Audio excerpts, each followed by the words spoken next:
नमस्ते, मैं निधि Thackeray, member of Matrika foundation.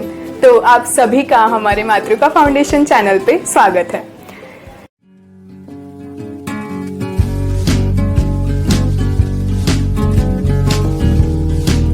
So recently there was a news कि एक भाई ने अपने बहन को मार डाला।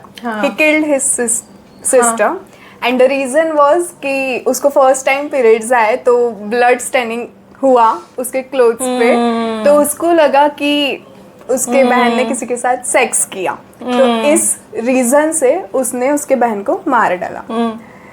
So is sex a sin? आजकल सोसाइटी में सेक्स ये शब्द सुनते बराबर ही छी, शांत रहो, ऐसे सब बोलते हैं, right. So what will you tell about this? हाँ, ओके, मेरे बहुत सारे इमोशंस अभी ये आपकी स्टोरी से गिवन राइज। पहला चीज़, एब्सोल्युटली नॉट, सेक्स सिन नहीं है, कहीं से भी नहीं है। वरना मम्मी पापा थोड़ी ज़बरदस्ती शादी करवा के बोलते हैं हमको पोते पोतियां दे दो, तब चलेगा। हाँ वही है ना। तो पहला प्रॉब्लम मेरा ये है कि वो भाई को मम्मी पापा ने समझाया नहीं था, या उस भाई को सेक्स एजुकेशन नहीं मिला था कि एक लड़की जब औरत बनती है तो उसकी शरीर में क्या बदलाव आते हैं, कि महीने में एक बार उसको ब्लीडिंग होगा, पीरियड्स होगा, तो आपने ज़्यादा सहानुभूति देनी है, आपने उसका ज़्यादा ख्याल रखना है, आपने उसको हेल्प करना है, सपोर्ट करना है, राइट। इंस्टेड ऑफ दिस कि भैया ऐसे कैसे कर लिया। एंड अगर सेक्स गलत है तो किसी का मर्डर करना सही है?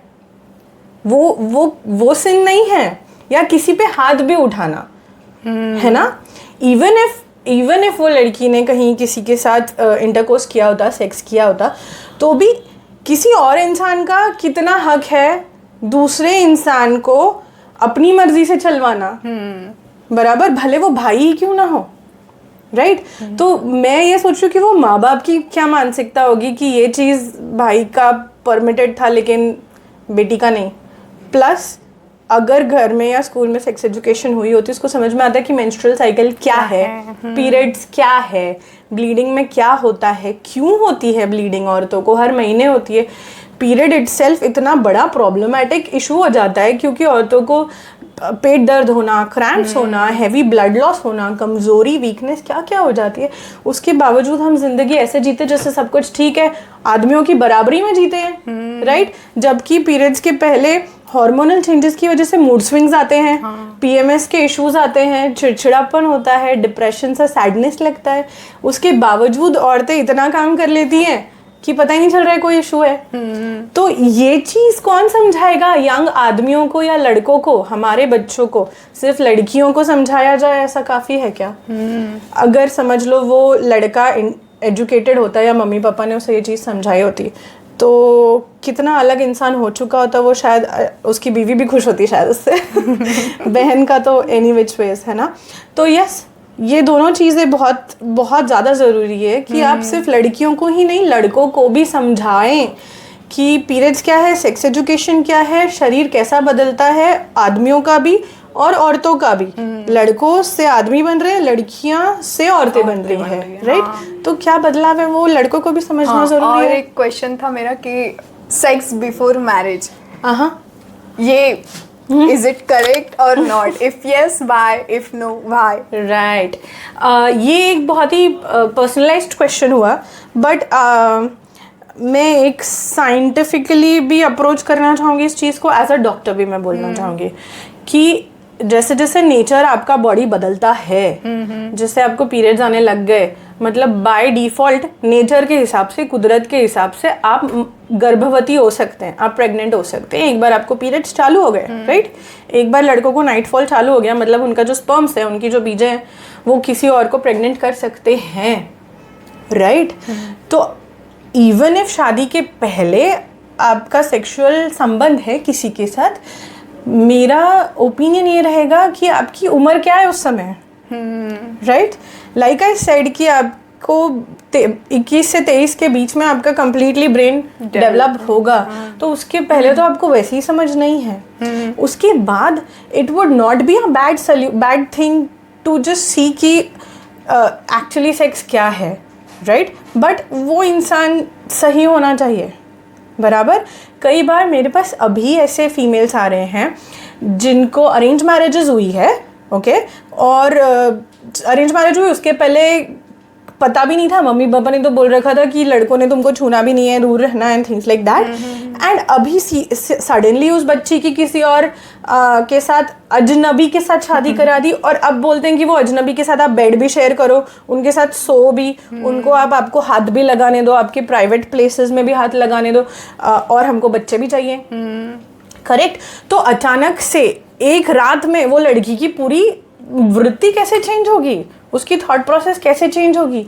उस चक्कर में लड़कियां इतनी सहमी होती है, सेक्स खराब है, अच्छी है, ये सोच के कि शादी के बाद पति पत्नी की कई बार संबंध नहीं हो पाते हैं, और वो संबंध नहीं हुए तो आदमी लोग और प्रेशर डालते हैं कि ऐसे कैसे मेरी बीवी मुझे छूने नहीं दे रही है।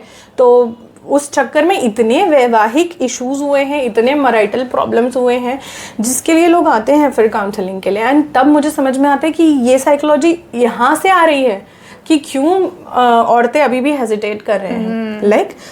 तो ये चीज़ समझना ज़रूरी है कि आप किस उम्र में अप्रोच कर रहे हैं सेक्सुअली, किस उम्र में खुद को एक्सप्लोर कर रहे हैं।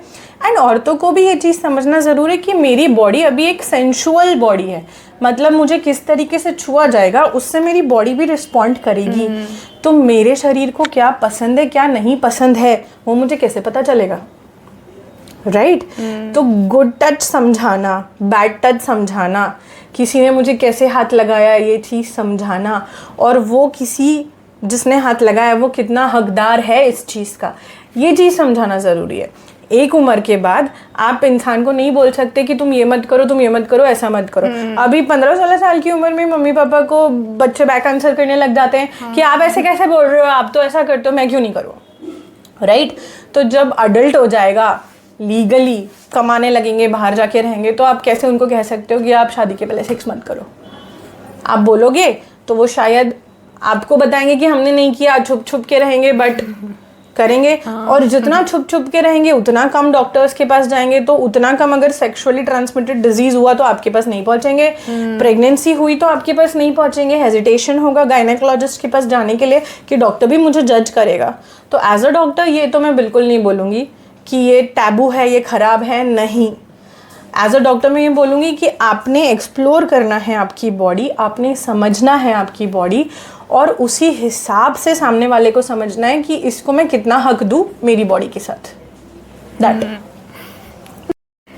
कनक मैम, आजकल ये न्यूड्स पिक्चर लड़कियों के वायरल होना, ये सब बहुत ज़्यादा चल रहा है। जब कोई रिलेशनशिप में रहता है तो किसी गर्लफ्रेंड का बॉयफ्रेंड उससे न्यूड्स की डिमांड करता है, और इमोशनली वो गर्लफ्रेंड भी उस बॉयफ्रेंड को अपने दे देती है अपने न्यूड्स, और फिर ब्रेकअप का वगैरह कुछ सीन हुआ तो वो बॉयफ्रेंड उसके सारे न्यूड्स वायरल कर देता है, और फिर उस लड़की की मेंटल हेल्थ, क्योंकि इस वजह से उसकी सोसाइटी में इमेज, उसकी respect, the way people see her, ये सब चेंज हो जाता है। और उसके पेरेंट्स भी फिर उसको उतना सपोर्ट नहीं करते, वो भी अपना सपोर्ट उससे बिल्कुल दूर कर देते हैं। फिर इस वजह से उस लड़की की मेंटल हेल्थ कितनी खराब हो जाती है। तो what will you tell about this to boys and girls? Yes, ये बहुत बहुत मेजर प्रॉब्लम इशू बनता जा रहा है अभी। साइबर क्राइम का एक हिस्सा है ये, कि किसी से उनकी न्यूड फोटोज बुलवाए, जो जनरली लड़का लड़की को बोलता है कि भेजो, कई बार लड़का खुद का भी भेजता है ना। एंड उस चक्कर में ये होता है कि अगर लड़की को उस लड़के पे भरोसा है तो भेज भी देती है, राइट। अब अगर आगे जाके ऐसा हुआ तो उस इंसान के पास ये हक होता है कि वो उसको ब्लैकमेल कर सके, ब्लैकमेल करके उससे कुछ भी काम करवा सके, राइट। एंड जनरली हमारे यंग बॉयज़ को, क्योंकि मैंने पहले भी ये कहा था, हम लड़कों को नहीं सिखा रहे हैं, हम सिर्फ लड़कियों को सिखाए जा रहे हैं। तो हमारे यंग बॉयज़ को भी ये सिखाना ज़रूरी है कि हम लड़कियों की रिस्पेक्ट कैसे करें, है ना। किसी से उनके प्राइवेट पिक्चर्स मंगाना एक ख़राब चीज़ है या गलत चीज़ है, राइट। और किसी ने आप पे इतना भरोसा करके भेजी अगर कोई चीज़, आप उस भरोसे का गलत फ़ायदा उठा के सामने वाले को भी दुख पहुंचा रहे हो और अपना कैरेक्टर भी दिखा रहे हो कि मैं तो इस टाइप का इंसान हूँ कि मैं ऐसा कर सकता हूँ, राइट। तो सामने वाले की रिस्पेक्ट कैसे करनी है, उनकी प्राइवेसी की रिस्पेक्ट कैसे करनी है, ये दोनों को सिखाना ज़रूरी है। प्लस लड़कियों को ये सिखाना ज़रूरी है कि नो मैटर व्हाट, वो इंसान आपका कितना भी भरोसेमंद इंसान हो, वो इंसान आपका पति ही क्यों ना हो, अगर वो फ़ोटोज़ मांगता है तो आपने नहीं देनी है। क्योंकि एक बार आप फ़ोटो भेज दो किसी को, वो चली गई परमानेंटली सोशल पे, मतलब भले वो व्हाट्सएप हो, वो स्नैपचैट हो, या वो फेसबुक के थ्रू हो, किसी के थ्रू हो, एक बार चली गई तो उसके मल्टीपल कॉपीज बनना बहुत आसान है। तो भले आप आपके फ़ोन से डिलीट कर दोगे बट सामने वाले के पास रह जाएगी, और फिर उस इंसान के पास इतना हक रहेगा कि आगे जाके आपको मेंटली और परेशान कर सके, राइट। मेरे पास ऐसे कई केसेस आते हैं कि लड़कियां प्यार में आके या इमोशंस में आके ये गलती कर दी है कि उन्होंने फ़ोटोज़ भेज दिए या किसी से इस तरह के संबंध बना लिए, एंड बाद में जब वो रिश्ता टूटता है और वो इंसान अपना रंग बदलता है सामने वाला और उनको तंग करना चालू करता है, टॉर्चर करना चालू करता है, तब लड़कियां इतनी परेशान हो जाती हैं कि वो डिप्रेशन में भी जा चुके हैं। वो एक्चुअली जिसको हम मेंटल ब्रेकडाउन बोलते हैं वो हो चुका है। एंड कई बार लोगों को इतना तकलीफ हुआ है कि उन्होंने सुसाइड तक अटेम्प्ट किया है। तो हम वहाँ तक पहुँचने ही क्यों देना खुद को? जब मुझे ये समझ रहेगी, जब मुझे ये सिखाया जाएगा कि ये मेरी प्राइवेट चीज़ है, ये मैं नहीं किसी से शेयर करूँ, जब मुझे मम्मी पापा सिखाएंगे, टीचर्स सिखाएंगे, स्कूल में सेक्स एजुकेशन होगा और सही और गलत बताया जाएगा, तभी मुझे समझेगा। वरना मैं जो फोटोज़ देखूंगी, टीवी पे देखूंगी, मैं इंटरनेट पे देखूंगी, मूवीज़ देखूंगी, मेरे हिसाब से वही सही रहेगा। हाँ, राइट। और हमारा मूवी कल्चर और सोशल मीडिया कल्चर तो इस चीज़ को और प्रमोट करता है। राइट। तो सही क्या है गलत क्या है समझाने वाला है कौन? Teachers, parents, doctors. तो वहाँ तक ही पहुँचाना है बच्चों को, राइट। हम ये नहीं कह सकते कि हम बच्चों पे ही ब्लेम डालेंगे कि ये गलत रास्ते पे चला गया, ये गलत हाथों में चला गया, राइट। सिखाया ही नहीं गया कि सही क्या है गलत क्या है, करेक्ट। तो मेन मुद्दा ही वो है। मैम, अब मैं खुद रशिया में एजुकेशन के लिए हूँ, तो मैंने ये देखा कि इंडियन सोसाइटी में और फॉरेन सोसाइटी में कितना डिफरेंस है। हाँ। अब मैंने आपको पहले भी बताया मल्टीपल पार्टनर सिस्टम, ये अपने इंडिया में उतना एक्सेप्टेबल नहीं है, राइट। लेकिन फॉरेन कंट्रीज में ये सोसाइटल एक्सेप्टेंस है उसको, राइट। लोग वहाँ पे मैं हम खुद देखते हैं कि वहाँ पे लोग पब्लिक प्लेसेस पर ही किस करते हैं, हग करते हैं, टीनेजर्स से लेकर सब, ओल्ड एज तक। लेकिन अपने यहाँ ऐसा सब चलता ही नहीं है, बराबर। और इसी के कारण वहाँ पे सोसाइटल प्रेशर भी नहीं है, तो लोग वहाँ पे easily multiple partners before marriage और आफ्टर मैरिज रख सकते हैं। लेकिन अपने इंडियन सोसाइटी में कामा सूत्र जैसी बुक होने के बाद भी सोसाइटल एक्सेप्टेंस है ही नहीं। लव एंड सेक्स, इन बातों को लोग मतलब पॉजिटिव वे में देखते ही नहीं, और इसी के कारण सोसाइटल प्रेशर आता है लोगों पे, और फिर क्राइम्स होते हैं, और फिर हमको न्यूज़ आते हैं कि पति ने पत्नी को मार दिया या पत्नी ने पति को मार दिया लवर की वजह से। तो इसके बारे में आप क्या बताएंगे? बहुत सारी चीज़ें जो हमने वेस्टर्न कल्चर से सीखी है, उसमें से कुछ अच्छी है और बहुत सारी खराब है। बहुत सारी चीज़ें वेस्टर्न कल्चर ने हमसे सीखी है, उसमें से मेजॉरिटी अच्छी है। तो हमने हमारे कल्चर को आगे तो ज़रूर बढ़ाना है, पर हमने भी ये समझना पड़ेगा कि हम अंधविश्वास में हमारा कल्चर आगे बढ़ा रहे हैं कि लॉजिकली सोच के कुछ कर रहे हैं, राइट। अगर आपने सही एग्जाम्पल दिया कि कामसूत्रा हमारी किताब है जो अभी पूरा वर्ल्ड जानता है और यूज कर रहा है, और हमने ही उसे ताले में बंद कर दिया है। आप अगर पुराने टाइम के मंदिरों में जाओगे, वर्ल्ड हेरिटेज साइट्स पे जाओगे जो इंडिया की है, including caves like Khajuraho, Ajanta Ellora, Elephanta and so many other temples also, वहाँ पे आपको कामसूत्र की पिक्चर्स हैं, पिलर्स हैं जो दीवारों पे लगी हुई हैं। हमारे पूर्वज इतने ओपन थे इस बारे में, राइट। अभी मैं मैम से बात कर रही थी एंड मैम ने भी वही टॉपिक निकाला, and she also mention this कि धर्म, अर्थ, काम, मोक्ष, 4 पिलर्स ऑफ हमारी सभ्यता। तो काम तो है, काम मतलब संभोग, मतलब सेक्स, और हमारे सभ्यता में उसके भगवान है, कामदेव है, राइट? तो पूजे जाते हैं, तो फिर खराब क्यों है? Getting my point. और जहाँ चीज़ या खराब हो गई, वहाँ उससे रिलेटेड क्यूरियोसिटी आया, वहाँ ही उससे रिलेटेड क्राइम्स बढ़ेगा। अगर कोई लड़के को करके बोला गया कि नहीं नहीं ये तो ऐसा नहीं है, खराब है ऐसा, वो ऑफ कोर्स ट्राई करेगा कि पब्लिक प्लेस में किसी लड़की को ग्रोप कर सके। जो बस में सेक्सुअल ऑफेंसेस होते हैं कि बसेस में या ट्रेन्स में औरतें खड़ी, हमको अनसेफ क्यों लगता है? आदमी लोग हमारी परमिशन के बिना हमें छुएंगे, करेक्ट? तो ये क्राइम्स है, ये सेक्सुअल ऑफेंसेस है, बट ये हो क्यों रहे हैं? आउट ऑफ क्यूरियोसिटी, क्योंकि उसको हमने नॉर्मलाइज नहीं किया।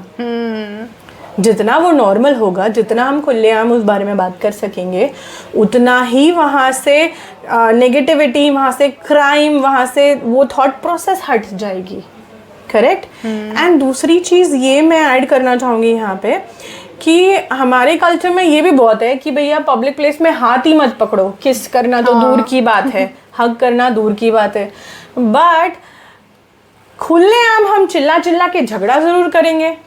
पति पत्नी को पब्लिकली मारेगा और चलता है, ये ओके है। मतलब गुस्सा भी एक इमोशन है जो जताना चलेगा। माँ बाप खुलेआम बच्चों के सामने झगड़ा कर लेंगे, लेकिन प्यार नहीं जताएंगे बच्चों के सामने। तो बंद कमरे में ही ये चीजें होगी, तो उसके अराउंड और टैबू होता जाएगा। Getting my point? तो अगर आप खुलेआम ये नेगेटिव चीजें कर सकते हो, एक दूसरे को गाली कर सकते हो, कार चलाते चलाते नीचे खिड़की नीचे करके हम गाली खुलेआम बोलते हैं, तो ये चीजें चलेगी, ये भावनाएं अलाउड है सोशली। पब्लिकली आदमियों को अपनी पैंट की जिप नीचे करके सुसु करना अलाउड है, किसी ने देखा तो भी प्रॉब्लम नहीं। तो मैंने अगर मेरे पति का हाथ पकड़ लिया या मेरे बॉयफ्रेंड का हाथ पकड़ लिया या हमने हक किया या किस किया, पब्लिकली अलाउड क्यों नहीं है? क्यों प्रॉब्लमेटिक है? हमारी समाज की सोच है, वो हमारी नहीं है। ऐसा ही हमारा समाज है और उसे बदलना पड़ेगा। हमारी गीता बोलती है ये चीज़ कि change is the only constant. अगर हम चेंज हो रहे हैं तो ही हम हवा के रुख के साथ चल रहे हैं। अगर हम हमारी मेंटालिटी नहीं बदलेंगे तो हम टूटेंगे, हम गिरेंगे, हवा का रुख बदलेगा और हमारा झाड़ गिर जाएगा।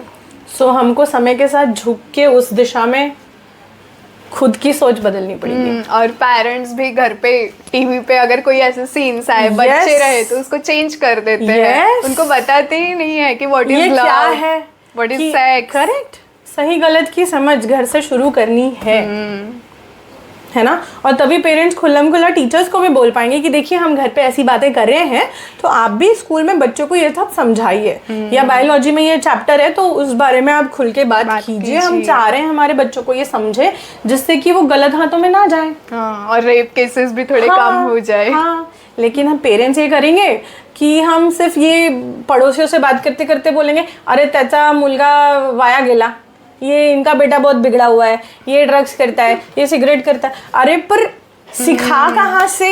और एक बात, ये रास्ते में खुलेआम पब्लिक प्लेसेस पर सिगरेट स्मोकिंग करना, अल्कोहल का कंजम्पशन करना, ये कर सकते। ये नेगेटिव बातें जो हेल्थ के लिए अच्छी नहीं भी है, उसको कर सकते हैं। और ये सब बातें जो लव, ये कि प्यार जताना एक अच्छी बात है, प्यार की भावना एक अच्छी भावना है। बच्चों को सीखनी है, वो जतानी है, सामने वाले की रिस्पेक्ट करनी है। सिर्फ गुस्सा ही जताना सही नहीं है। मैं ये नहीं कह रही हूँ कि वो भी मत जताओ, बट पब्लिकली क्या चीज़ सही है क्या चीज़ गलत है, ये हमारी सोसाइटी ने अभी पलटने का समय आ चुका है, राइट? इसके पहले कि सारे बच्चे ऐसे एक अलग रेवोल्यूशन में पहुंच जाए, हमने खुद को उस चीज़ में अपग्रेड करके उनके लिए एक ऐसा माहौल क्रिएट करना है कि वो उन्हें हमसे झिझक ना हो, उन्हें हमें अप्रोच करने में, हमसे बात करने में डर ना लगे। या so thank you so much Kanak ma'am for giving your time to us. बहुत अच्छा लगा आपके साथ लव एंड सेक्स एजुकेशन इस टॉपिक पे बात करने में, और बहुत अच्छे से आपने सारे आंसर्स हमारे थैंक यू जो भी थे वो बताया, थैंक यू सो मच। और हम यहाँ पे ही रुकने वाले नहीं हैं, और भी टॉपिक्स ऐसे रहेंगे सोसाइटी में अवेयरनेस करने के लिए, तो वो लेकर हम आपके पास आएंगे ही। एब्सोल्युटली। मैं आपको, आपके ऑर्गेनाइजेशन को, आप सब लोगों को बहुत बड़ा कमेंडेबिलिटी का ऐसा जेस्चर करना चाहूँगी, and I would want to clap for you guys कि आप लोग इतना अच्छा काम कर रहे हैं जो कि सही में ज़रूरी है, जो हमारे लीडर्स ने करना चाहिए। बट शायद हमारे थ्रू, आपके थ्रू ये बात उन लोगों तक पहुँचे जो हमारे पॉलिसी मेकर्स है, और शायद कुछ और चेंजेस हमारी सोसाइटी में आए। सो आपका ये काम आप कंटिन्यू रखिए, and I am always here to support you. Thank you so much ma'am. Thank you for having me.